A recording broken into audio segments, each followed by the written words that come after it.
Live. You're live. Wait a minute.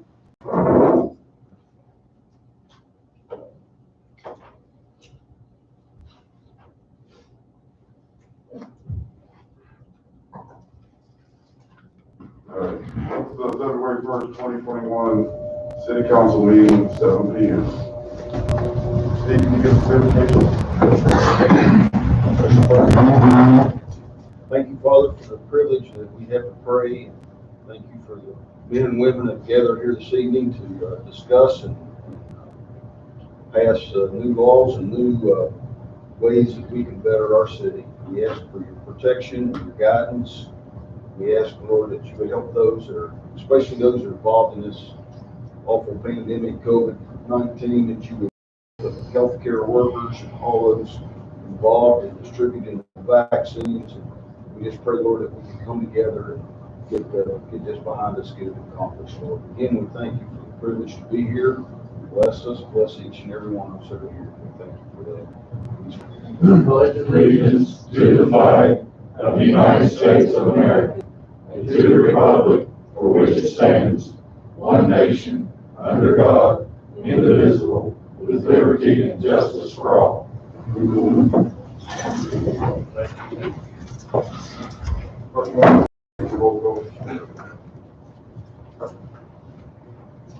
Steve Arnott. Here. Mike Scipio. Here. Doug Fleshman. Here. Ray Yeager. Here. Greg Wolf. Here. Sharon Haynes. Jim Hughes. Here. And Linda Baldus. I'm here. Having a quorum present, I declare the meeting of February 1st, 2021 in order. Next item on the agenda is the approval of the minutes of January 19th, 2021. Take your mask down. Can't hear. Thank you. Next item on the agenda is the approval of the minutes for the January 19th, 2021 meeting.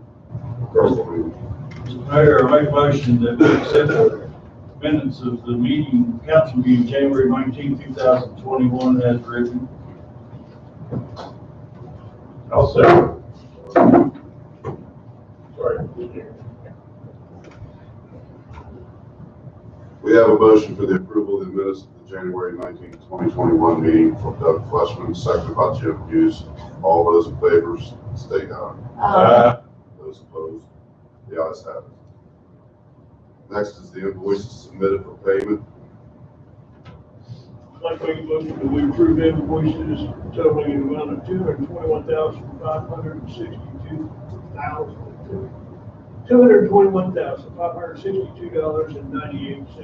payment. I'd like to also note on that there's about $75,000 worth of pension money going to the fire protection. I'll second.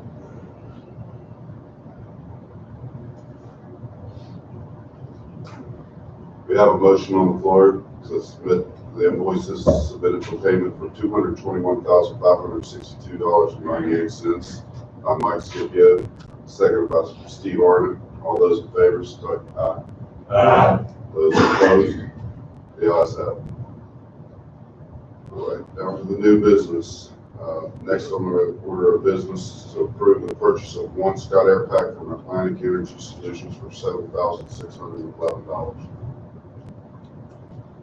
Mayor, I'll make a motion that we approve to purchase one Scott Air Pack from Atlantic Emergency Solutions for $7,611. I'll second.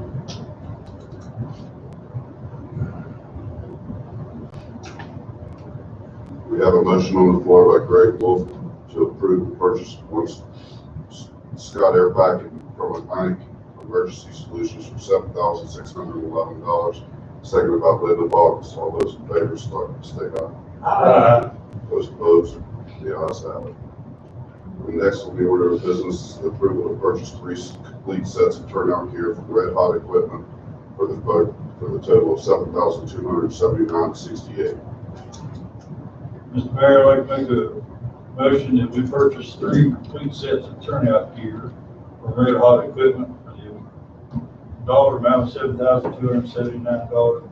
$2,268, and this is a program we set up to replace air packs and turn out here on a 5-year rotation, so we don't have to do it all one time. A second.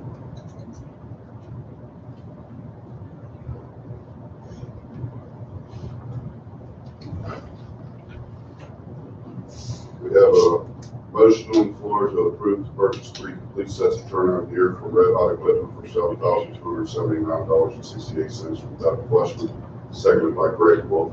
All those in favor say aye. Aye. Those opposed, the ayes have it. Next on the order of business is to approve to purchase a new John Deere 333G compact track loader with bucket from Leslie Equipment for $72,000 each. I'd like to make a motion, we delete item C and D, for further study. I'll second.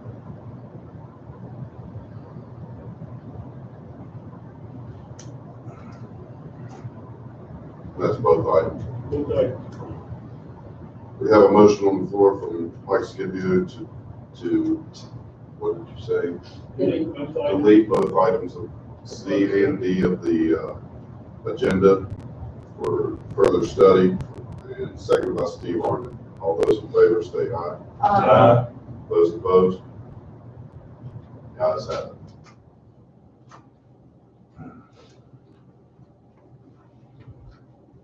All right. If anybody has any questions for the department heads, now's the time to bring them up. For the department heads, yes. I got a couple, Hugh. This marijuana, medical marijuana, have they been in to get a permit or anything? Do you know where they're going? Have not spoke to anybody about it. I know they do have state license now. They're in the state license. The process of that would be, they turn their stuff into the carts, who basically take their money, forward it to me. But no, I haven't heard. I saw, I believe Bernie sent out a list of everybody the other day, and I really haven't had a chance to. All go the through it. cities. All the cities, but no, Dunbar got one list. to my knowledge, we haven't got any paperwork on it yet. One other question. Down on 23rd Street, 200 block, about September. Story I was told was you was asked to go down there and look at a house for mold. Give me an address, I'm gonna go tell you something. It's something like, it's 262. I get calls like that every day. Well, supposedly you went underneath the house and checked for mold, said it was loaded. Went underneath the house? Yeah. Okay. Forget it. I might have looked underneath the house. Yeah, well, I wondered, that's the reason I was asking, I thought, well, never mind. But anyway, I'm wondering. If you give me an address and they want me to come in and take a look at it, I gladly will. But no, I did not crawl. The only thing I know is a lady moved out, and she said that you went down there and inspected it, and said it was loaded with mold, and, 2 weeks later, somebody moved in, so I just wondered, okay. It'll be a multitude of places. Donnie, have we got any salt lately? No, we're still good on salt as of right now. We still got some on order? Yeah, we still got some on hold. I have a question, please, Hugh, in reference to Mike's first question. The gentleman that was so interested about putting a medical marijuana place in Dunbar, you have not heard anything else from him? I had 3 or 4 people, these guys were all, people I talked to in the beginning when this first started, Yeah. were all out of north central West Virginia. And what they were doing was just looking for places if it was available. And they all pretty much landed over there at the Jamaican restaurant, because it was centrally located. I told them who owned it, gave them all the information, I could give them on stuff like that. But basically what all of them were doing was, and I don't know what the exact process was, but they had to have potential sites, I guess, to turn into the state to apply for that area. So that's basically what they were doing. There was no hard sell stuff on any of it. Thank you, I'm just curious. I don't think I even seen Dunbar's name in this, was it? Yeah. Was it on there? There was something put out on it, one of the guys was asking me about. It was surprising, Dunbar had one, South Charleston had 2 or 3, Nitro did not have any, St. Albans had 1 or 2, but Dunbar did have 1. I know we had a lot of talk about chippers and whatnot. What, are we still picking up brush? I got a call from a lady who's trying to get some brush picked up, and it's called that, any time frame we might, If you give me an address, I can, I have to do it. we'll give you a call with an address. Okay, Well, what was happening is our land truck was down Yeah. and they've been hauling a lot of debris, trash and or houses or a house. So they haven't been around for a while because chippers broke down, the truck was broke down and everything. The truck is back now. Just came back, what, Friday? So they should be coming back around now. okay. Good enough. Anybody else? Yes, sir. This is probably for Bernie and Donnie, and probably you too, Q. When you look at Stevens Road, really bad, we just had to bring the road in, but the drainage off it down at the bottom is a solid sheet ice when it turned to the other day. I don't know what we need to do, but we need to come and all get our heads together and come look at it and see, because it was really bad. The other day, a car come off there Saturday morning, and that whole bottom last section slid all the way across there and almost went into the hillside. I tried to get Mayor Cunningham to add that to the order. And Well, let's look at it, get a price on it, will you please, because it's very dangerous. so I mean, I don't know what we need to do, but Let's call- if you do know, we need to look at it, I'm gonna okay? call Mainport back up there and see what they get an estimate on that, put it out to bid. Okay, we look at it, because it definitely needs to be tied to sewer. There's more work there than just that. There's a storm drain off, if you're looking up Stevens off to the right, the whole bowl has collapsed, it's failed completely. We need to put a new drop inlet in there. We need to come off the road on Stevens with a trench drain to go into that, and it'll also pick up residual water coming off the hillside and then get it moving down the road. So just fixing the bottom of the road is not going to cure the problem. I don't understand, because I've seen the drain, that's the reason I'm asking you all to get together, and let's come up with a solution to fix it. A drop inlet properly installed with the right pipe into it will cure the problem. But we do need to finish the bottom of the road. If we can, that'd be great on that. And the ditch line needs to be cleaned too. Yeah, that would also help. As the guy that's buying up all the house, Catherine's Realty, is he coming in and seeing you about permits and what he's doing? Who? The guy that's buying up all the houses, and he's putting the signs in the yard that says Catherine's Real Estate. Oh, the guy who bought all of, The Oriental guy from California. no, he's not, and I don't know where he is. Okay, well, we got him Saturday morning, Scott, called Scott on it. And He told me they about put up and asked the police to stop when they were in the meth houses up on Taylor. Yeah, That we have ordered up. I went up and spoke to him and told him he needed to come and see you today, because he's the one, I know you've been going around putting condemn signs up on several of the houses that y'all been cleaning up. Right. Because that's the same one that owns it. yeah, he owns all of it. His name's Yee, but, Yeah, I don't know. no, I've had a couple run-ins with him and explained what he needs to do, and he's failed to do most of it. But he hops around and he tries to do it in the evening or not, or a weekend, That's and exactly. he knows I'm not here. So, But can we take some of those condemned signs that like you put over there on Moore and 12th right, and stick on some of these houses that we already have boarded up? well, I've got, People aren't allowed in there, right, so they can visually see them, and including the one on Midway. I know we got it painted on it, but you can't see it. if you're pulling the door open, you can see it. It's right in your Well, face. it's in red, I'm just saying, if you put those signs up, they're very well noticeable. Well, They're red. I started putting a white background, the last ones I did, I spray painted the white background and spray painted the red on it. Very visible now, so we'll take care of that. Okay, and then the 3 houses again up on Roxland Road, they were in and out there all weekend long in the Valance properties. They appear to be cleaning those up. They're They're hauling trash bags out. the doors are kicked in, the windows are broken out of them, and there were veterans in there all weekend long, because I sit right there and watch them. We can't go up and do anything about it, the police department can't, because there's no roof, there's no signs up, nothing. We need them boarded up and sealed up. Until she decides what she's gonna do with the property. He did. Condemn them. They're terrible. But I watched them Friday night go in there, watched them come out there twice on Saturday. Well, There's 3 boys left. One of the boys lives in the bottom house. I understand this, but this ain't their kids. These are vagrants off our streets. Okay. They're looking for places to stay. Well, and that's, night in he's there. probably allowing. So we get aboard that matter and find out what we're gonna do if this electric's off for them. There's no electric. No utility for anything. I appreciate it. We'll get it. I've got some good news on Midway, potentially good news. It was one of those days, you know, when you get that 4:30 phone call and you debate on whether you answer it or not. I decided to take this one. It was a lawyer. That house is in a legal battle right now and going to the Supreme Court because the owner, the current, well, the occupant says he wasn't properly noticed prior to the tax sale.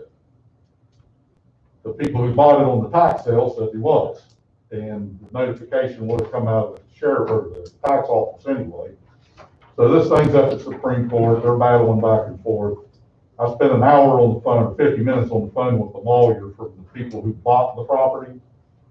And I believe I have him convinced that if they win in the Supreme Court, they're going to give us the property and we'll give them a tax write-off for the property.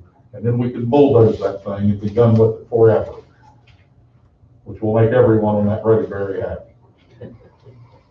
Well, they're almost there. They're 95% very happy right now. Well, surprisingly, I haven't had a phone call since we were up there last time, so. Anyway, if we get some of those nice signs, I saw where you posted a couple of them and they're very visible, but The yellow the ones, ones up there on Taylor, man, they've got went ape crap because those houses weren't ever supposed to be sold and all that. He said and I told him that. that too. I told him it was a method house, that it has to be properly cleared first. They have to have it inspected.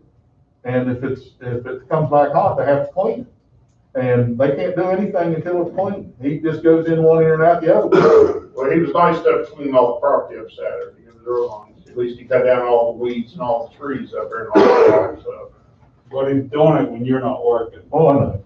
But he's not getting permits. It's not anything he's coming to see. He's not. And I've stopped him a couple of times on things, and what he's doing in the houses is not enough to actually justify a permit, like patching a hole in the drywall from a door handle or whatever, or just throwing out the trash from the previous tenants.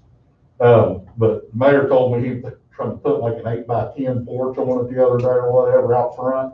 Yeah. Well, one, that wasn't even allowed by zoning, and secondly, there wasn't any permit, and thirdly, I don't know who the contractors were going.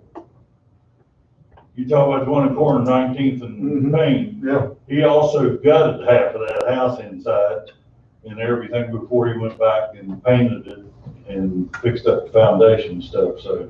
Well, if you're out driving around and you see all that stuff, because I don't see everything, I try and get out as much as I can, see as much as I can, can't see it all. If you see a house like that, it's got a bunch of sheetrock laying out beside it, holler at me, because if they're tearing out sheetrock, they need a permit. Yeah, he did major work on that house, then put it up for sale. Hugh, did you check the one that I asked you about with the sheetrock pile in front of it on 16th Street, 400 block? I didn't even get out of the office today. Whenever you get a chance to check it. I will be there tomorrow because I've got some other places I gotta get to, but I was on the phone or had somebody in the office all day today. One of the things I wanted to mention is that over the last month, that 2 other houses were tore down in the city were started by the last administration. One of them was set on fire and we immediately tore it down on a Monday morning after the Saturday night fire. We've condemned the one house out on Midway Drive. We're trying to get everybody's property cleaned up, and starts with people taking the initiative to clean their own properties up, put trash cans on your property, and have the trash cans sealed with a lid. We're having a lot of problems with the vagrants going out here, cutting the bags open, spreading trash from one end of town to the other end of town. If you had a lid on it, then maybe that would help stop that. The birds and stuff are coming in and getting in those also. But I wanted to give everybody a little bit of an idea how hard some of the departments have been working. Public Works has been out here salting the roads. They've been out here cleaning up the properties that we have condemned and hauling that stuff off, hauling houses off. The police department, I'm getting more and more compliments from, especially over here near the library, that the vagrants aren't hanging out there anymore. They've moved on. One of the big things on my agenda whenever I ran was that I was going to take and try to do something about the homeless situation and the abandoned houses. Hugh has been out writing letters and getting properties, sending letters out to the property owners that have had property that have not been lived in several years. I myself got a call from one of the guys next door to one of those pieces of property, and he has negotiated a price to buy one of the abandoned houses, and it's going to be leveling it here as quickly as possible if everything goes through. So we're staying on top of this stuff. Greg and Abby are now out citing people for no trash cans, for their bags being thrown on the ground, and anything else they've seen. The humane officers out here, Abby is out here working, and I think today she had a couple of issues that she took care of. So we are staying busy, and we're working hard towards trying to get everything taken care of. It's not going to happen overnight, but it is happening, and people are seeing it. Well, can I make a suggestion? Next time y'all have an ordinance committee meeting, think about making it mandatory for rental properties for the landlords to supply 2 trash cans minimum per unit with lids and lay it off on the landlord. Because those are the places we're having most of the problems. Yeah. We have people, these landlords put these people in there, they don't live around here, they don't care about Dunbar. The people that are living there apparently don't care what their property looks like. And the complaint we got on the alley between 16th and 17th on the 400 block, I don't know if a person did that or a dog or Cody or what, but I drove through there on Friday, and Greg did too, and cited several people. But they knocked over trash cans and just ripped the bags apart. I mean, it was literally everywhere. It was a bag this tall that was ripped open and the bag completely flat on the ground. Yeah. Well, they did it, 3 alleys down here, 12th Street, 15th Street.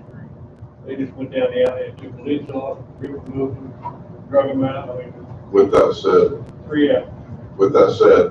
the police department cited 4 people today for being in one of the abandoned properties right on that alley. They actually, the public works department called me and told me they were going down through there, and I had the chief and everybody check it. So they did write citations to 4 people in the apartment. Is that correct? Yes, sir. Well, hopefully tomorrow, if I can arrest them, trying to get an emergency order to get that place boarded up and clean. But the 400 block of 17, I rode them Saturday, and they complained about you just wearing them out. So all you gotta do is put a can out there and he'll leave you alone. What about the 500 block, 17th Street? You cited them, right? 2 houses up there? Yes. I talked to the girl at 512 today, and she called back at me this afternoon to give her a couple extra days. I told her she had till Friday noon to have all the utilities on and the yard spotless for the house. We got, him and I got 512 and 514. Has anybody heard from 514 at all? Not a word. We need to start that one tomorrow, probably, as quick as possible. Well, I gave them till noon today to start something, and since they didn't make any attempt to contact, and I've already gone through all my messages, then, I'll give them an eviction notice tomorrow, because they have no utilities at all, and the yard is almost as bad as Midway. I'm having my guys look, they go down these alleys, I'm having to look, if they got somebody stripping in the bags, immediately call them. I'm coming down and checking. That's how we found out where this guy was going this morning, was he went right up the alley, right into the abandoned apartment, and we're staying wide open. That's how we found that guy this morning. Was, I tell all these garbage men, if you see something that ain't right, call me and let me know, and I'll come and look at it. If I find them, then I come straight over here and say, hey, look, this is what we got going on. If we continue that, we might be able to get some of this straightened up. Can we not write them for littering when they're pulling trash out of bags? If we catch a duel, yeah. We always have to catch them. And these people, if they would look at the ordinance, it says you can't put it out. If your garbage is on Tuesday, you can't put it out at 6 o'clock Monday evening. And we go by and pick it up, and the trash truck gets to the end of the alley, you turn around and look, there's other stuff out in the alley. But yeah, and that's an issue too. One thing we might want to look at doing too is when people move into the city, when they set up with sewer department always sends over a letter that these people were registering, whatever address. And when they come in to set up the municipal service fees, we might want to start handing out just a sheet of paper that says, these are the garbage rules, these are whatever other violations we continuously have. And then, it's not, well, I didn't know that, it's, well, you got it when you signed up for your municipal service. And then that way there's, it's on them, period. But my first thing about the landlord taking care of providing trash cans with lids is, I know they're going to hoot and holler about it, but it's their property, they're profiting off of it, and we don't need to be dealing with it every week. One quick question, one more. So Center Block House at 421st and Fletcher, that has been in litigation for years and years. Anything more going on about that? I have notified who I believe to be the owner of it and gave them their 20-day appeal period from date of reception of the letter. And I told them that they have 30 days to demolish it or appeal. And if they don't want to do it for 30 days runs up, we'll have property board here and here, everything. Hopefully. Donnie, if you'll let me know when that happens, because Hugh has me writing tickets for people setting their trash out too early. So if you'll let me know, I'll go by there. Okay. Yeah, that's just an invitation for the crows, the coyotes, the dogs. I don't believe you could, Don. You got a garbage truck you have trouble with? We have one right now that we're having, the other four have been safe as of now. Tell us about the one you're having trouble with. The one we have now is our oldest truck, the oldest one in the fleet. The ECM went out, which is essentially the computer. We're looking at $4,200 bare minimum to replace the computer. That's just, if nothing else is wrong other than the computer, bare minimum $4,200. But that is the oldest one. That is the oldest That truck. is the one we were looking at retiring. Like we when say, time came. it's gonna start nickel down. Yes. Correct. Yeah, I think we ought to put that down the boneyard. How many do we need? But we still. Four is great. Yeah. It's a good number. What we need to do is then recall Lathini's and make arrangements just to pick it up, bring it down here without the repairs. Is everybody in agreement with that?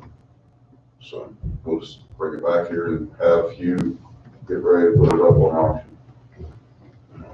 How many garbage trucks do you actually run every day? 4 or 3? 2 for the most part, and then on Friday, sometimes a third one. Well, so you do, that leaves you a backup truck. Correct. Okay, Yes. thank you. All right, Steve, you have anything? I think it was in, I don't remember where I read this, but I think it's when we tear down property, we're not collecting enough to pay our own bills, remediation or something, I don't remember what it was. It's not when we're tearing down something. Okay. Basically, what we need to do is, with the ordinance committee, is probably sit down and work up a new fee schedule for what kind of trash and how long it's taking us and that kind of thing. If I'm putting 6 men, make sure we get their salaries out of it, plus all the equipment usage rental, and we're trying to do that. But guesstimating, we need to set it down and set its strict fee for like furniture, for couches, mattresses, box springs, bed bug items versus human feces, unfortunately, is another one that we can really, the DEP is a big one helping us with. But it's those type of things that we really need to set down a price. We've got a hotel here in town that likes to throw mattresses out. We've got a furniture store here in town that likes to pile the furniture up. We've got a. Are you not charging these 2? We are charging it, but it's not a set fee. We need to come up with a set fee. I thought it was in the ordinance, so much for half a truck, so much for. Well, it is that way, but a couch, we don't know. I've got as of right now, Friday, he picked up everything at the towers and it was all wrapped in plastic. The towers pays us no money for garbage fee. They pay us but not. municipal, but they don't pay the garbage fee. Do they pay for extra pickup? No. And that's what we need to sit down with and make sure we got this all in straight order, because Friday, he picked up at least 2 couches and 3 or 4 chairs that were bed bug ridden, mattresses. And today, there's another one back out there today, so. And a lot of that stuff is bed bugs. Oh, yeah, they're wrapped in plastic. You know, it's one of those situations where if I leave it, or if they leave it, we're gonna get griped at. If we pick it up, we need to have a set fee so we can bill whoever for whatever we pick up. And we need their actual hourly cost, not what we're paying them. Right. But with all the insurance and FICA and everything added into it. So, you know, you might be going out here and picking up half a house and only charging $200. It's not enough. Tipping can be that way. Well, that's plus tipping fee. I mean, we do, when we go pick up a piece of property, we do charge them per the hour for the equipment that we use, the manpower that we use, but we gotta sit down and figure out the FICA and the retirement and everything. We also charge them for the, use of the truck, well, some use of the truck, and we charge them whatever it costs us to dump. So they get a bill for that. But whenever you've got a situation where the towers, a furniture store, and, you know, the hotel likes to throw stuff out, health and welfare, I can't leave it laying there. And the homeless. That's fall in the same category as anybody remodeled. Correct. And the homeless are tearing us up. That shouldn't be a problem as far as price. We just need to get some prices on some of that furniture, especially because I think I there's certain remember, problems. in our ordinance book, if I remember right, there's about 4 or 5 businesses in Dunbar that there's a set fee what they have to pay to pick up the And trash. it's not near what it should be. No, and some of them are like bad furniture, and, Yeah, there's the old, some old ones some in really there. old businesses. And I think Dunbar Market was in there too, but They were, and I think what we probably just need to set some kind of a higher Right. rate per person or something that's gonna cost you to dispose of your, okay. Well, with the furniture thing too, there's no guarantee that furniture's coming out of Dunbar. They deliver all over the valley, you know, they're gonna haul off the old furniture. They might be delivering up Cedar Grove and haul that down here for us to haul But off. if we set up an hourly rate that covers our expenses, we'll be all right. But if they bring in a pallet, we're gonna charge them a pallet. That furniture store was notorious until I really got on them down at the Public Works Department for bringing a whole truckload, dumping it in the middle of the parking lot and driving off in the middle of the day while my guys are out actually picking up the buildings and everything. I got onto them. They started leaving it out here by the dumpster, and now it starts piling up. Some of it's heavy stuff that 2 guys can't even lift. So what we need to do is, like I said, sit down and figure out what we're gonna charge per couch, per chair, and then build it up and take it and haul it to the dump at one time. That particular business has contracts with a lot of the hotels in this valley to furnish them with new furniture and stuff, and that's where he hauls it back to. Mike, do you have anything? Doug? No, sir. Bobby? Connie? yes, sir. Jim? I'm good, I like the sign you signed. Yeah, I was gonna mention that. This is the new sign that everybody will see here in the next few weeks, as soon as weather permits. This will be the sign that you see out all over the city on all the entranceways to town. That was perfect. I'm just kidding. They spent quite a bit of time on Friday getting that ready for tonight. It looks good. Linda? I was gonna comment on that one too. And in Ward 4, you'll see a white one with black letters. There it is, that was, figure out which word you wanted that, eh? Yeah. But they are nice, they do look good. Great. But I just, everybody remember, my wife's sister's husband, was buried today, died from COVID. Everyone just remember him and her in your prayers. All right, Bob, do you have anything normal that you need to put out or exciting? Well, no. You need to remind everybody to critter dinner. Huh? You need to remind everybody that critter dinner's not. The critter dinner is gonna be delayed. Hopefully we can have it when the weather gets warm, but with the COVID restrictions, we're not gonna have it at this time. All right, can I have a motion to adjourn? Mr. Mayor, for the good of the order, if there's no other city business, I move that we adjourn this meeting. Second.